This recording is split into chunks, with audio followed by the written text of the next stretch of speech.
Hello, my beautiful diamonds, my Teletubbies, and my TikToker, Sheila True Love here with you. I was, scrolling. It's Sunday. I'm getting ready to go to attend my Christian meeting. But before I do that, I was scrolling, you know how you do. And I ran into this video where there's an Uber driver and he has to teach this very, very disrespectful teenager or adult child or what have you, a very, very valuable lesson when it comes to respect. Let me share this with you, and then I would like your feedback because this is definitely for critical review and educational purposes. Family, check this video out. You're so annoying! I don't want to be here! There's so many things that I could be doing right now that are going to be way cooler than this! I freaking can't stand you! Oh my God! I'm begging you. No! You beg all you want! I don't want to be here!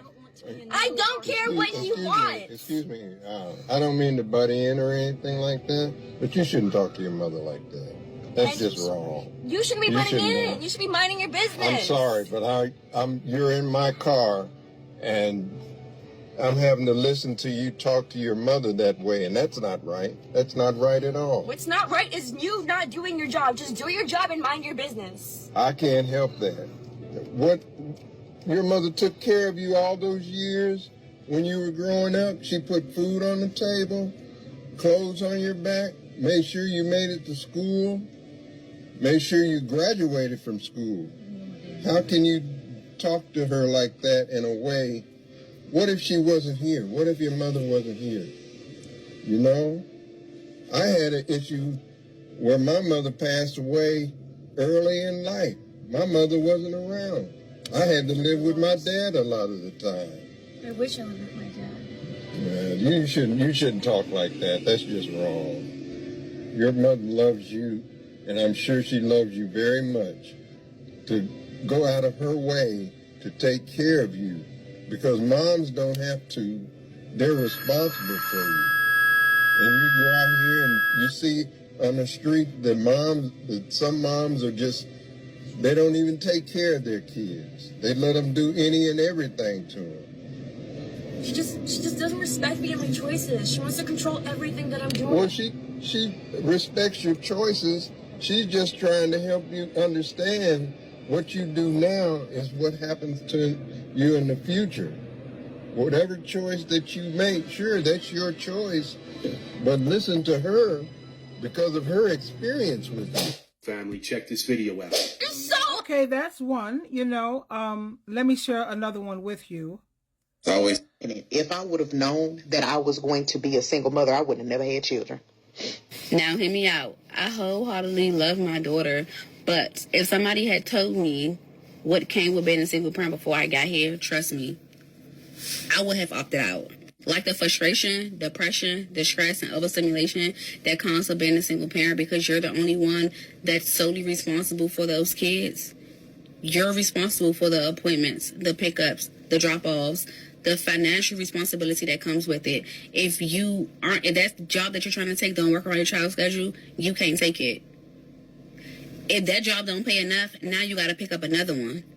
And it'd be so unfortunate because it's some people who really try to do it the right way with, waiting, getting to know a person, marrying them first, then starting a family.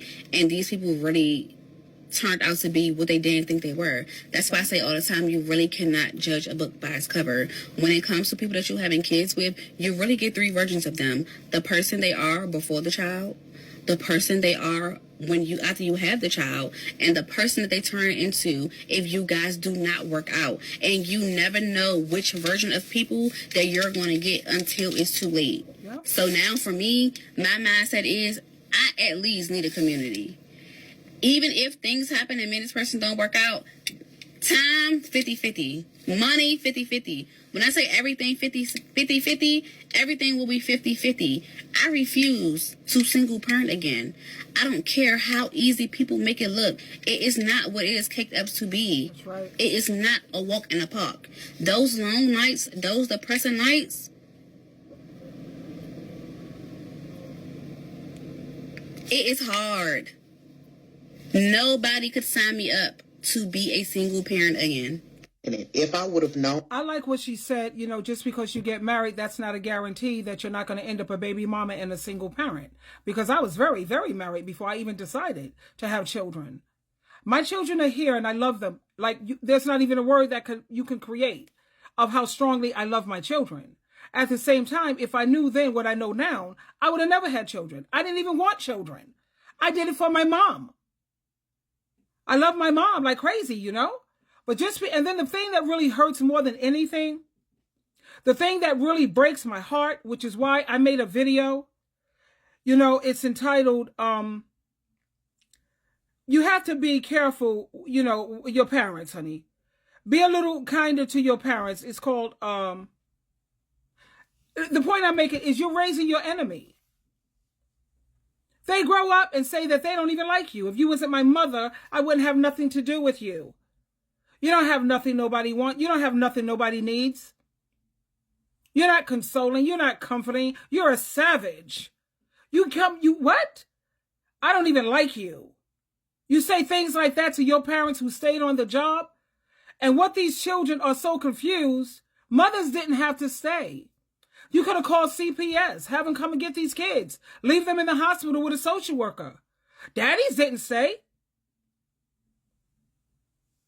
And then they grow up to feel like they don't have to repay you for anything.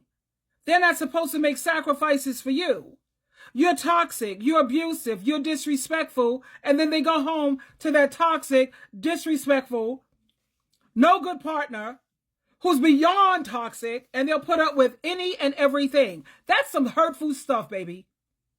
That's things that could give you a PTSD. You end up in the hospital with a broken heart. For real. Because you had no idea that you was raising your own enemy. You was raising someone who grew up to tell you the most horrible, hurtful things.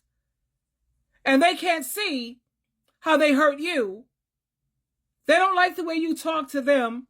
Me personally, how about this? I don't like the way you treat me. Treat me better and maybe I'll talk to you better. You don't sit here and treat your parents like ass wipe, excuse my French, something to wipe your behind with because you don't need them anymore. They don't have anything you want. You don't have anything they need. I think I'm a motivator, baby. I inspire people. And parents have everything you want. You want salvation, right? Your salvation depends on how you honor and treat your parents. When your parents are toxic, you don't try to do God and Jesus' job. You can't even do your own. You can tell parents what they're supposed to do. What are you supposed to do as adults? What is your first responsibility? Your first responsibility, according to 1 Timothy, I think it's chapter 5, verse 4. Let me see. Yes, it's 1 Timothy chapter 5, verse 4, where it says, this is the New Living Translation. Read it from different translations. Don't take my word for it. Just because I have the mic, if you will, don't mean that I always know everything.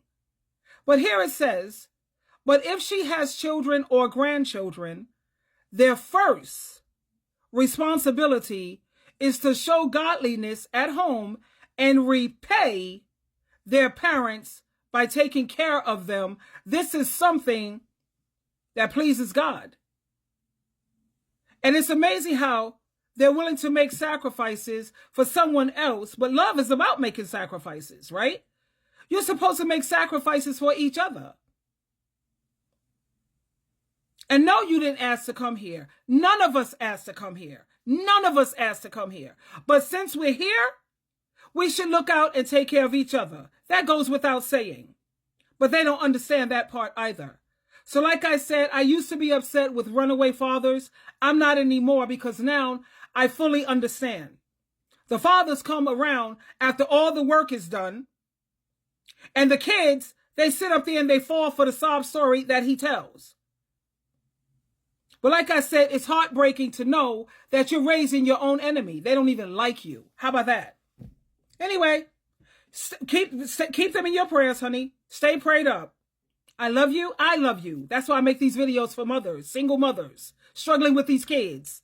And I want you to know you're not the only one out there going through it, baby. I love you.